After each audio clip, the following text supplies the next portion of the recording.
Hola, mi nombre es Ángela Gómez y aquí comienza Ellas Hoy, el programa de los derechos y de las luchas de las mujeres. Estos son los titulares de esta semana. En su primer día de regreso a la Casa Blanca, Donald Trump esbozó una agenda que puso en vilo los derechos de las personas con identidades de género diversas en Estados Unidos. Entre los decretos que firmó está el reconocimiento gubernamental de la existencia de solo dos géneros. Vamos a revisar esta y otras enmiendas en esta emisión. El Comité de Derechos Humanos de Naciones Unidas condenó a Ecuador y Nicaragua por la violación a los derechos humanos de 3 niñas sobrevivientes de violencia sexual, que fueron obligadas a llevar a término embarazos producto de abusos. El movimiento Son Niñas, No Madres celebró el fallo que ordenó garantizar el derecho al aborto y proteger a las menores. Y en 2024, al menos 886 mujeres fueron víctimas de feminicidio en Colombia. Fue el peor año para la protección de la vida de las ciudadanas desde 2018, cuando empezaron los registros. Más de 500 niños y niñas quedaron huérfanos por los crímenes. Lo analizamos con la directora del Observatorio Feminicidios Colombia. En su regreso a la Casa Blanca, Donald Trump comenzó ya a instaurar una serie de políticas que afectan directamente a las personas con identidades de género diversas. Desde su primer día como presidente, el pasado 20 de enero, el republicano revocó medidas del mandato Biden en esta materia y además firmó una enmienda según la cual su administración solo reconocerá 2 géneros, una decisión que tendría profundos efectos en la población trans en el país. Manuela Cano nos trae los detalles. A partir de hoy será política oficial del gobierno de Estados Unidos que solo hay 2 géneros, masculino y femenino. Como se preveía, en su primer día como presidente, Donald Trump esbozó una agenda que se opuso a la diversidad de género. Firmó una serie de enmiendas que revocaron la directiva de la administración de Biden destinada a prevenir la discriminación. En otra orden ejecutiva puso fin a todos los programas de diversidad, equidad e inclusión dentro del gobierno federal. Personas con orientaciones sexuales e identidades de género diversas expresaron su temor y descontento ante estos anuncios. Me gustaría estar sorprendido, pero quiero decir, la hostilidad que no solo tiene esta administración entrante, sino honestamente este país hacia las personas que no se conforman con su género y las personas trans es sistemática. No me sorprendió, pero sí me molestó y me molestó muchísimo. Parece que estamos yendo muy hacia atrás y para que sea 2025 en realidad no hemos avanzado tanto, así que estoy aterrorizada. Otra orden declaró que el gobierno solo reconoce 2 géneros, masculino y femenino, algo que podría poner fin al reconocimiento de un tercer género en los pasaportes estadounidenses, por ejemplo. La OMS ha advertido que las normas de género rígidas afectan negativamente a las personas con identidades de género diversas, quienes a menudo enfrentan violencia, estigma y discriminación como resultado, incluso en entornos de atención médica. Entre los primeros decretos, Trump también volvió a prohibir a las personas trans servir en el ejército, revocando una orden ejecutiva de Biden de 2021 que calificó como experimento social. Y también ordenó acabar con la orden ejecutiva que garantizaba un entorno educativo libre de discriminación por motivos de género. Antes de la posesión ya se habían adelantado acciones que encendieron las alarmas de activistas por los derechos LGBTIQ+, entre ellas el cierre de la Oficina de Diversidad del FBI, mientras que en el sector privado grandes empresas estadounidenses han finalizado o reducido sus programas de diversidad e inclusión, como McDonald's, Walmart y la empresa matriz de Facebook, Meta. Hablemos de América Latina. El Comité de Derechos Humanos de Naciones Unidas emitió 3 decisiones históricas que condenan a Ecuador y Nicaragua por los casos de Norma, Lucía y Susana, seudónimos de 3 niñas sobrevivientes de violencia sexual que fueron forzadas a la maternidad. Esta condena de obligatorio cumplimiento dicta que los estados involucrados deben tomar medidas de reparación para las víctimas y de no repetición para otras menores. Además, insta a cambios en la legislación que garanticen el derecho al aborto. Este es el fin de un litigio internacional iniciado en 2019 por el movimiento Son Niñas, No Madres, que reúne a más de una decena de organizaciones. Precisamente su vocera Paulina Ponce nos habló sobre el tema. Estos fallos, estas sentencias en contra de Ecuador y Nicaragua por parte del comité son históricas y son inéditas y, bueno, están llamando la atención sobre varios aspectos. El primero, pensar en que las niñas merecen no solamente el derecho a la vida, sino el derecho a una vida digna.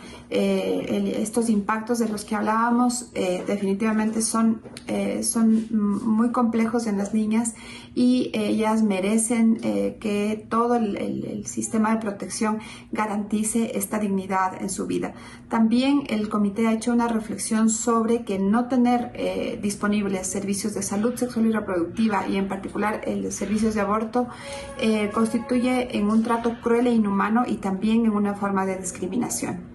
Y a propósito, una noticia de homenaje, porque a la edad de 67 años falleció Cecil Richards, quien entre 2006 y 2018 fue la presidenta de Planned Parenthood, que es la mayor organización de Estados Unidos que asiste a las mujeres en temas de salud reproductiva. Richards fue diagnosticada en 2023 con un cáncer glioblastoma y fue conocida como una influyente líder en la lucha por los derechos reproductivos. Planned Parenthood provee al día de hoy asistencia sobre diferentes métodos de planificación y también de aborto. Cuenta con unas 600 clínicas en Estados Unidos. En otras noticias, el Observatorio Feminicidios Colombia denunció el asesinato de al menos 886 mujeres en el país durante 2024, que se convirtió en el año con más crímenes de este tipo desde que iniciaron los registros en 2018. Sobre esta noticia vamos a conversar con Carol Rojas Garzón, directora del Observatorio Feminicidios Colombia. Gracias, Carol, por estar en ellas hoy. Y comencemos hablando de estas cifras y más aún de las causas estructurales. Bueno, gracias a ustedes por invitarnos a compartir nuestros análisis. Durante el 2024, nuestro sistema de información registró 886 feminicidios, de los cuales 633 ocurrieron en zona urbana, 245 en zona rural, y el 61% de las mujeres que fueron asesinadas tenían entre los 18 y 49 años. Esto nos da una tendencia bastante interesante de analizar, y es ver que la mayoría de las mujeres que fueron asesinadas son mujeres que se encuentran en sus edades más productivas y reproductivas, lo cual da muestra un poco de lo que nosotras hemos venido diciendo desde hace varios años. El feminicidio tiene que ver también con un sistema económico que en nuestro caso es el neoliberal, que promueve la desigualdad y que deja más desprotegida precisamente a las mujeres más empobrecidas. Bueno, una pregunta que no estaba en el libreto, pero que quisiera traer a colación, Carol, y es si esto tiene algo que ver con las denuncias, esta gran cifra que llega en el 2024, es decir, ¿hay más mujeres denunciando o por qué el aumento de este fenómeno? Nosotras hemos visto varias cosas al respecto. Uno es que el concepto de feminicidio está siendo más difundido en estos momentos a lo que sucedía en el año 2018, ¿cierto? Es un concepto que se conoce un poco más, ¿sí? Y eso también nos lleva a entender que se denuncie un poco más. También las mujeres están denunciando un poco más la violencia feminicida, pero también sabemos que como el feminicidio es una violencia de poder, sabemos que también las confrontaciones entre bandas criminales en términos de la pérdida de poder territorial o la lucha por poder territorial aumenta también esta cifra. Entonces digamos que tenemos allí varias variables que nos permiten un poco entender por qué estamos viendo estas cifras, aunque si bien también cuando hacemos un contraste con las cifras de medicina legal de otros años, vemos que estas cifras son un poco muy aproximadas, y en el 2024 también vemos que las cifras de medicina legal son muy parejas con las que nosotros registramos, y eso también, digamos, se debe a la visibilización del concepto, pero también al aumento de la confrontación de bandas criminales al perder hegemonía o poder territorial en diferentes zonas del país. Entonces, identificamos que definitivamente tiene relación con el conflicto armado en Colombia, pero además en este recuento que ustedes realizan dan cuenta de más de 500 niños y niñas que se quedaron huérfanos por causa de estos crímenes, que se quedaron sin mamá y sin una red de apoyo. ¿A ellos quién los protege? Es una gran pregunta. Nuestro sistema de información registró 592 hijos e hijas menores de edad, huérfanos y huérfanos por feminicidio, y allí hay un gran reto en términos institucional, porque las mujeres generalmente en nuestro país son quienes sostienen la vida económica, social y comunitaria, y al ser asesinadas se desestructura totalmente la familia. Entonces hay un reto grandísimo porque encontramos que es también un poco lo que teóricamente hemos reflexionado, es que al apuntar o al asesinar a una mujer estás destruyendo a la comunidad, porque desestructuras a quien le da sustento y sostiene la vida, no solo en términos económicos, sino también en términos relacionales, en términos culturales. Entonces es un gran reto porque los niños y las niñas están quedando a merced, ¿cierto?, de muchas estructuras también armadas y a formas de desprotección que también tienen repercusiones muy serias en nuestra sociedad porque están creciendo sin quien los cuide, sin quien los proteja y sobre todo sin quien los ame. Absoluta alarma y relevancia la que produce esta noticia, pero además ustedes han identificado y muy rápidamente, te quiero pedir, unos retos muy claros para combatir el feminicidio. Nuestros retos creo que también se unen un poco a la noticia que ustedes estaban nombrando hoy al inicio del programa. Cuando avanzan los gobiernos de derecha o los gobiernos conservadores, van directos sobre los derechos de las mujeres y sobre la falta de protección y garantía en nuestras vidas. Nosotras consideramos que los gobiernos locales en nuestro país deben estar acorde y a tono con el momento histórico que estamos viviendo, donde no solo movimientos sociales, sino también fuerzas políticas están intentando ampliar la democracia en nuestro país desde el gobierno nacional. Necesitamos que haya institucionalidad local garante, ¿sí?, que haga lo que la Constitución ya dice, que haga lo que los tratados que hemos firmado desde hace muchos años están proponiendo para rebajar las cifras de feminicidio y sobre todo también que le den dignidad, ¿sí?, que le den trabajo, que le den condiciones económicas dignas a las mujeres para que podamos, digamos, estar en otro momento y en otra posibilidad de vida en nuestro país y precisamente poder combatir estas enormes desigualdades que son las que producen y reproducen la violencia feminicida neoliberal. Pues Carol, infinitas gracias a ti por ayudarnos a comprender este fenómeno de tanta urgencia y que es tan importante informar. Muy amable. Gracias a ustedes. Pues muy bien, y vamos ahora a cerrar con un tema más amable y son los deportes y la noticia de la nueva liga de baloncesto 3x3 en Estados Unidos, bautizada como Unrivaled. Se trata de una nueva iniciativa de las estrellas Breanna Stewart y Napheesa Collier para que las deportistas puedan mantenerse activas durante los meses de descanso de la WNBA. Y es que las mujeres solo compiten entre mayo y septiembre, dejando un amplio espacio vacío en el que deben ingeniárselas para continuar entrenando o viajar a competir a ligas europeas.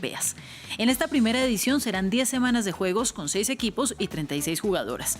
Solo se jugará en Miami para reducir gastos e incrementar los ingresos de las deportistas, que hoy siguen siendo muy bajos frente a los de la NBA. La realización de este programa fue posible gracias al trabajo de Manuela Cano, Luis Fernando Montes, Laura Espinosa y, como siempre, de nuestro equipo de máster y producción. Para volver a ver este y otros episodios de Ellas Hoy, ustedes pueden visitar la sección de programas de France24.com. Y nos vemos en una próxima.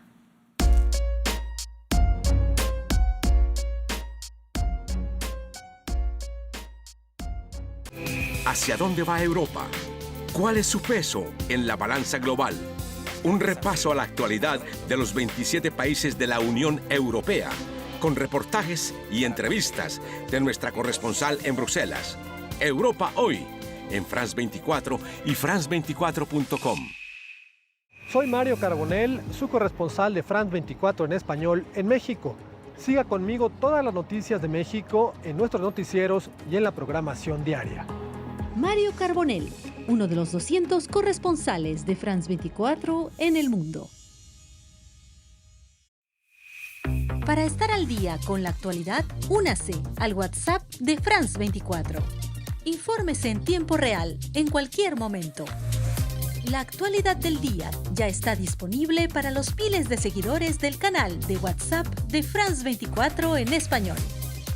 Desde cualquier lugar del mundo, manténgase al día desde su celular con el WhatsApp de France 24.